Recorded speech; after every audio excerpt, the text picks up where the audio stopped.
Hello students, welcome to today's class. In the last lecture, we were discussing about that how can we predict the spontaneity of a chemical reaction. Spontaneity means feasibility. Feasibility means chances of occurrence.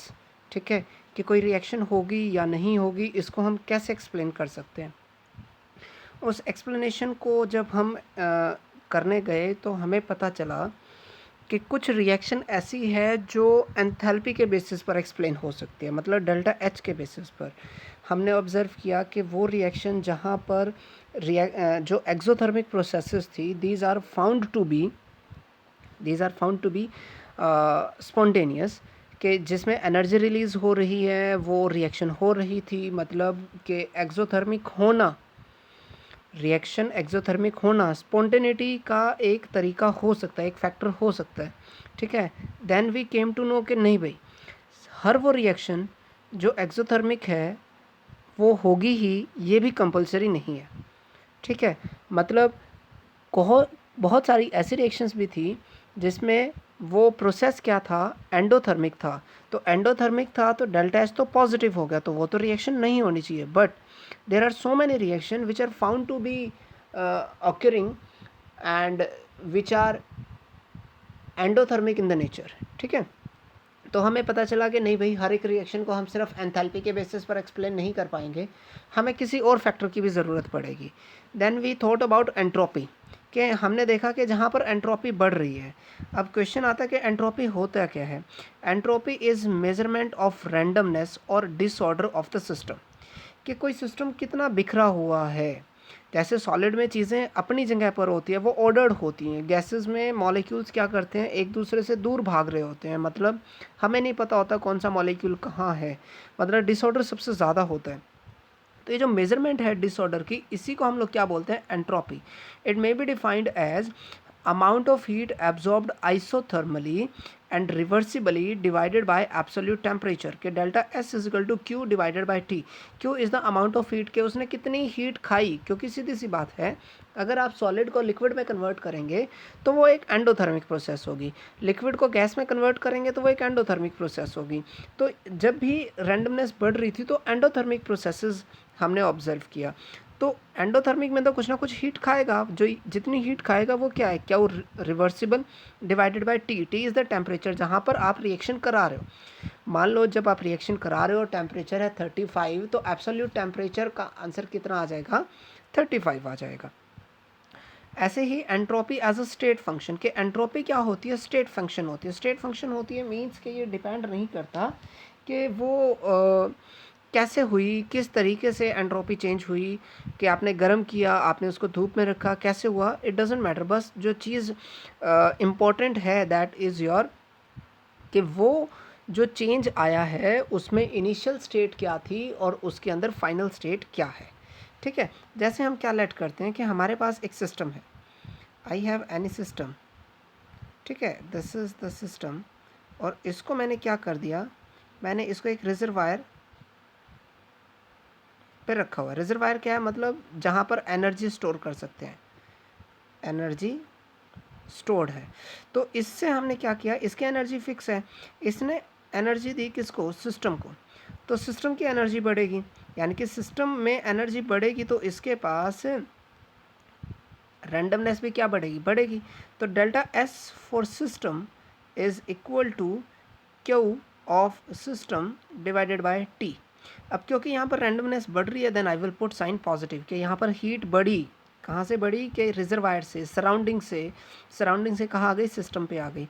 लेकिन eight the same time अगर आप surrounding के बारे में सोचते हैं, surrounding के बारे में, तो वो क्या आ जाएगी, minus Q reversible divided by T.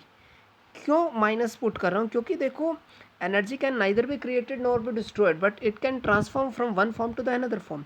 वो पहले कहाँ थी, रिजर्वायर में, अब कहाँ पहुँच गई, सिस्टम में. अगर सिस्टम की एनर्जी बढ़ी तो वो उतनी तो बढ़ी ना जितनी रिजर्वायर से कम हो गई. ठीक है. अगर आप टोटल डेल्टा एस देखें, टोटल डेल्टा एस वो कैसे आएगा, वो आएगा delta S for system plus delta S for surrounding. Delta S for system क्या है, Q reversible divided by T. ऐसे ही सराउंडिंग का क्या है, minus Q reversible divided by T, और इसको जब सॉल्व करेंगे तो वो क्या होगी, ज़ीरो होगी, यानी कि रैंडमनेस क्या आ जाएगी, ज़ीरो आ जाएगी, यानी कि total energy change in entropy will be system plus surrounding and its answer is going to be zero.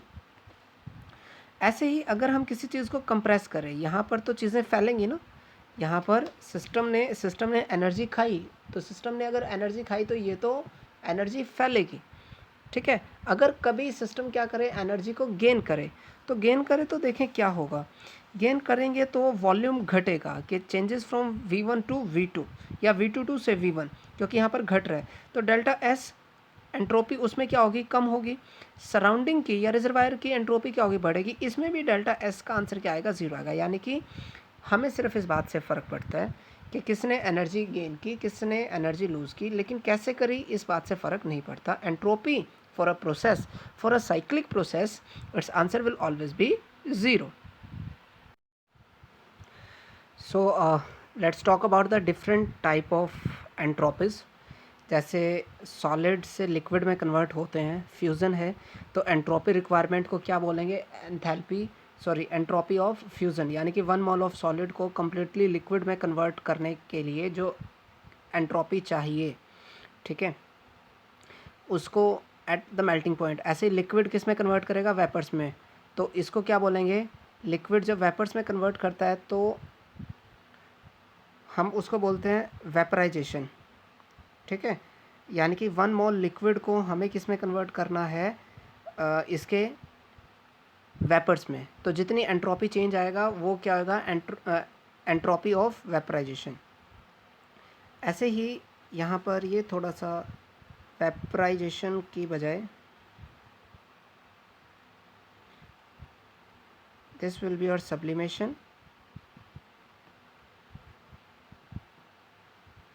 and this will be your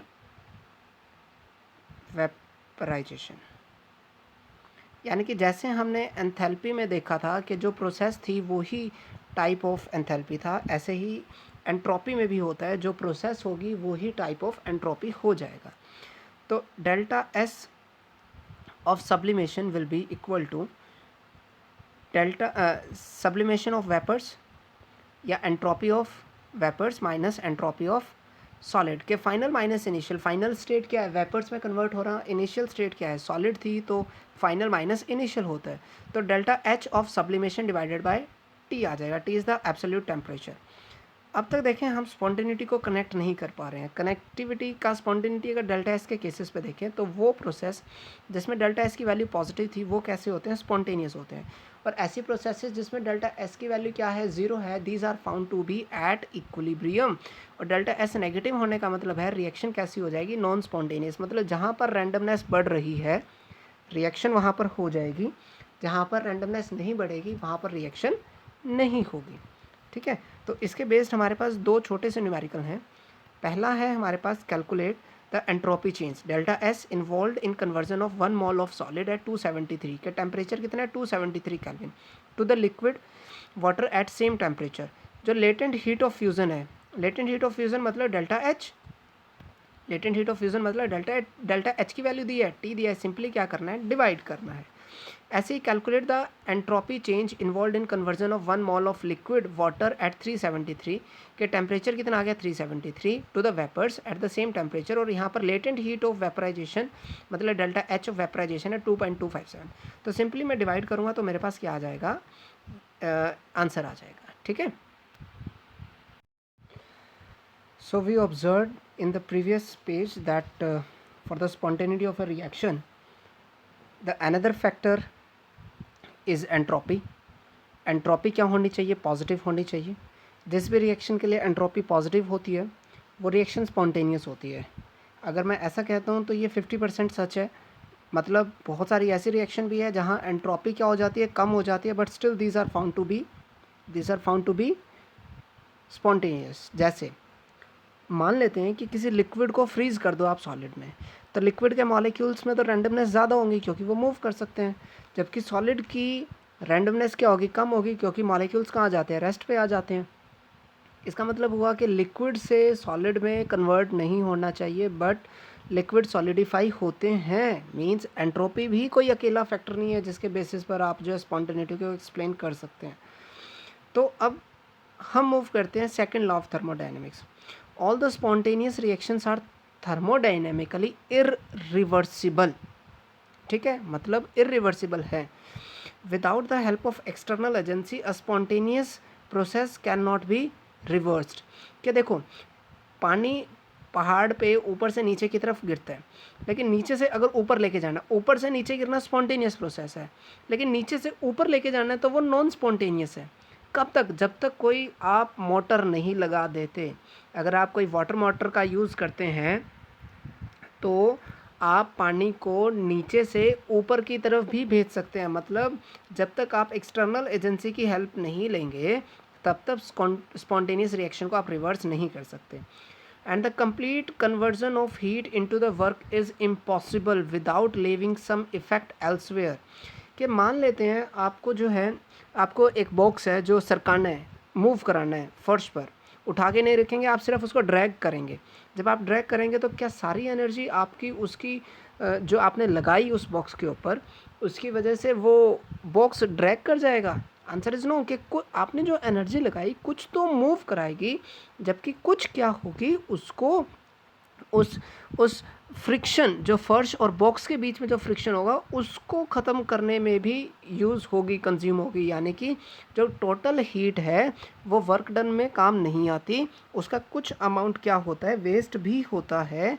for all spontaneous reaction delta S is positive. कि जो भी reaction spontaneous होती हैं उनके लिए delta S क्या होता है, पॉजिटिव होता है। ठीक है, ये सेकंड लॉ ऑफ थर्मोडायनेमिक्स हमें कहता है।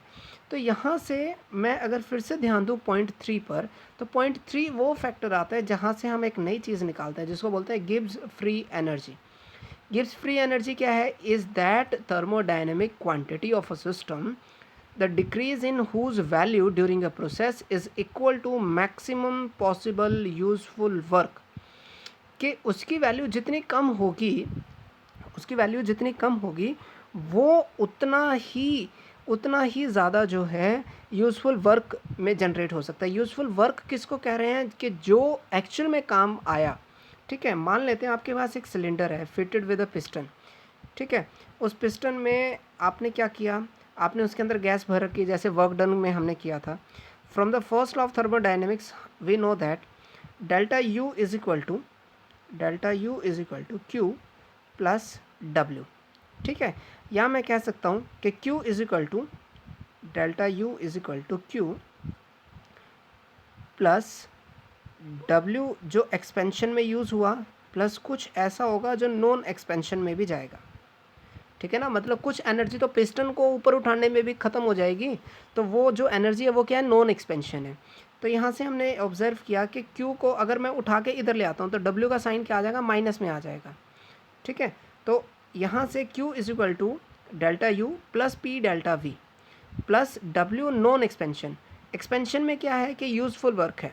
ठीक है, ये वो है जिससे आपने सिलेंडर को का जो पिस्टन था वो ऊपर मूव करा दिया। कि ये एक सिलेंडर अगर है, ठीक है, और ये इसमें पिस्टन जुड़ा हुआ है और इसको ऊपर उठाने में जो एनर्जी लगी वो कितना है, पी डेल्टा वी है। आगे चलें अगर, तो delta U plus P delta we, ये तो क्या होता है, डेल्टा एच होता है। तो Q is equal to delta H plus W non expansion. या अगर मैं इसको, डेल्टा एस का एक फार्मूला आता है, delta S is equal to Q reversible divided by T. तो क्यू रिवर्सिबल का आंसर क्या आएगा, डेल्टा एस मल्टीप्लाई टी। तो क्यू रिवर्सिबल की जगह मैं पुट कर सकता हूँ T delta S is equal to delta H plus W non expansion. अब यहाँ से अगर मैं इसको उठा के इधर ले आता हूँ, ये माइनस का आ जाएगा, नॉन एक्सपेंशन को उठा के उधर ले जाऊँगा तो वो माइनस में आ जाएगा।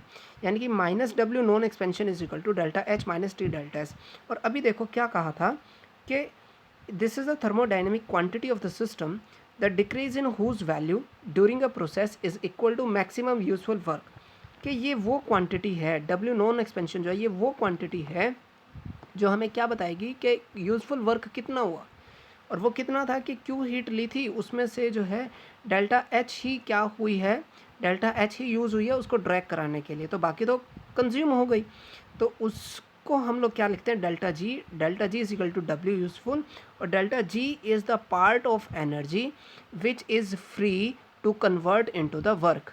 ठीक है, जो एनर्जी वर्क को कंट्रोल करने में खर्च हुई है उसको हम लोग क्या बोलते हैं, डेल्टा जी बोलते हैं। So till now what we are understanding is कि भाई अगर आपको स्पॉन्टेनिटी को एक्सप्लेन करना है तो दो चीज़ों की ज़रूरत पड़ेगी, एक डेल्टा एच की और दूसरा डेल्टा एस की। एंड इवन अगर एक और नई टर्म हम यूज़ करें that is Gibbs free energy. Gibbs free energy actual में अमाउंट ऑफ यूज़फुल वर्क, कि भाई कुछ एनर्जी तो वेस्ट हो जाएगी, कुछ एनर्जी काम को करने के इस्तेमाल में आएगी, तो वो जो कितना यूज़ हुई एनर्जी काम करने में उसको हम लोग क्या बोल रहे हैं, डेल्टा जी। अब इस डेल्टा जी का एक सीधा सीधा रिलेशन बनता है डेल्टा एच और डेल्टा एस से। ठीक है, और रिलेशन क्या आया, delta G is equal to delta H minus T delta S. अगर मान लेते हैं केस वन कि delta H and T delta S both are negative, कि डेल्टा एच भी नेगेटिव है और टी डेल्टा एस भी नेगेटिव है, तो इस इक्वेशन में जब आप पुट करेंगे तो क्या आ जाएगा, minus delta H plus T delta S. If delta H is greater then T delta S then reaction will be spontaneous। ठीक है, तो रिएक्शन विल बी स्पॉन्टेनियस कब, जब डेल्टा जी ग्रेटर हो तो टी डेल्टा एस से, क्योंकि उस सिचुएशन में डेल्टा जी का आंसर क्या आएगा, नेगेटिव आएगा। और हम ये बात सीख चुके हैं कि जब जब डेल्टा जी की वैल्यू, देखो फिर से मैं आपको याद दिला रहा हूँ कि delta G is actually thermodynamic quantity of a system, the decrease in whose value during the reaction is equal to maximum possible work that can be obtained। ठीक है, कि जितनी ज़्यादा नेगेटिव होगी मतलब उतना ज़्यादा रिएक्शन के होने के चांसेस होते हैं। ठीक है, तो यहाँ पर अगर डेल्टा एच ग्रेटर होगा टी डेल्टा एस से तो आपका आंसर डेल्टा जी का क्या आएगा, नेगेटिव, और रिएक्शन विल बी स्पॉन्टेनियस। अगर इक्वल हो गई तो जीरो जीरो मतलब इक्विलिब्रियम। अगर delta G is less than T delta S तो उस सिचुएशन में डेल्टा जी का आंसर क्या आएगा, पॉजिटिव आएगा, and reaction will become non spontaneous. हर वो केस जब डेल्टा जी नेगेटिव हो सकती है तो रिएक्शन क्या होगी, स्पॉन्टेनियस। ऐसे देखो when both delta H and T delta S, delta H positive होने का मतलब है कि वो एंडोथर्मिक है, डेल्टा एस अगर पॉजिटिव है फिर तो स्पॉन्टेनियस होती है। ऐसे ही इसमें आएगा delta H minus T delta S formula रहेगा। डेल्टा एच अगर ग्रेटर हुआ तो डेल्टा जी का आंसर पॉजिटिव आएगा, reaction will be non spontaneous. Equal हुआ जीरो आएगा मतलब इक्विलिब्रियम। और ऐसे डेल्टा जी लेस देन आया, डेल्टा एच लेस देन आया टी डेल्टा एस से तो रिएक्शन विल बिकम स्पॉन्टेनियस। ठीक है, ऐसे केस थ्री है कि अब लेते हैं डेल्टा एच नेगेटिव और डेल्टा एस क्या है, पॉजिटिव। तो इसके अंदर डेल्टा जी की वैल्यू हमेशा क्या आएगी, नेगेटिव, यानी कि हर वो प्रोसेस जिसके लिए डेल्टा एस क्या हो, पॉजिटिव हो, जिसके लिए एक्सोथर्मिक हो, हमेशा क्या होगी, at all conditions of temperature and pressure it will always remain spontaneous. ऐसे ही डेल्टा एच अगर पॉजिटिव हो गया, टी डेल्टा एस नेगेटिव हो गया तो reaction will be highly non spontaneous, क्योंकि इस सिचुएशन में हर बार डेल्टा जी का आंसर क्या आएगा, पॉजिटिव आएगा। देखिए भाई, हम बात कर रहे हैं effect of temperature on spontaneity of reaction. Process दो होंगी, एक एक्सो होगी एक एंडो होगी। एक्सो में डेल्टा एच नेगेटिव और एंडो में delta H positive. Delta G का फॉर्मूला क्या आ जाएगा, minus delta H minus T delta S, और इसके अंदर फॉर्मूला क्या आ जाएगा, delta G is equal to delta H minus T delta S.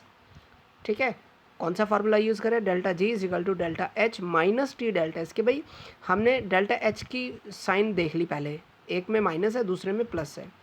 The process will always be spontaneous, क्योंकि हर बार आंसर क्या आएगा, नेगेटिव आएगा।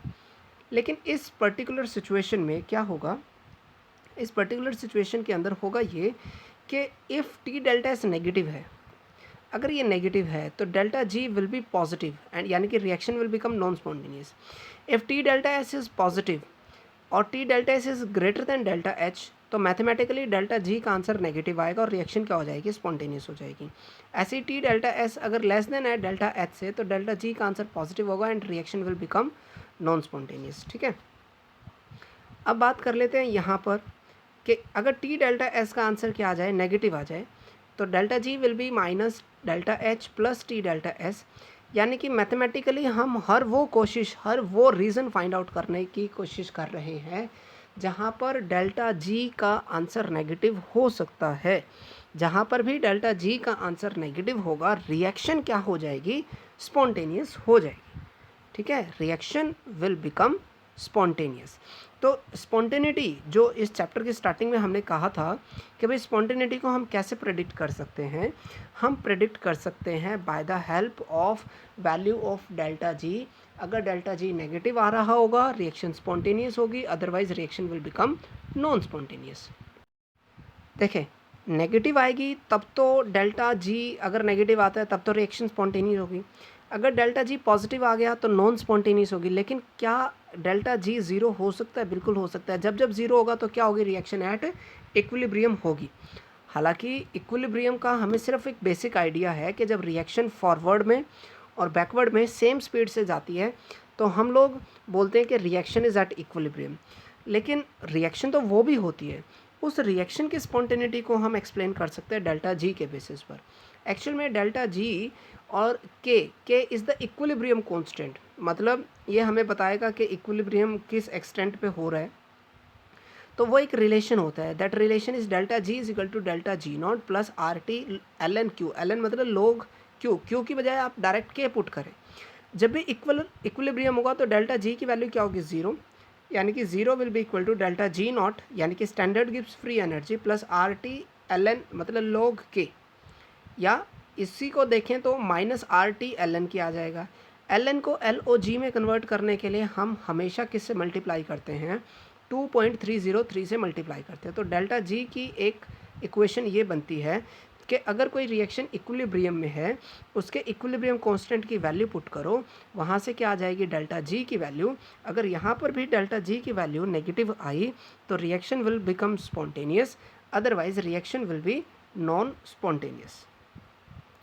ठीक है, अब इसमें एक चीज़ और देखो कि हमें पता है कि delta G naught will be equal to delta H naught minus T delta S, जो गिब्स फ्री एनर्जी का रिलेशन है। अब डेल्टा जी नॉट का आंसर आया आर टी लॉग के।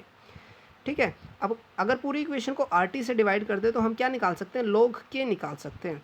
अगर लॉग के निकाल लेते हैं तो फॉर एंडोथर्मिक डेल्टा एच की वैल्यू क्या आएगी, पॉजिटिव आएगी। डेल्टा एच पॉजिटिव आने का मतलब है लॉग के will be negative, so will be के।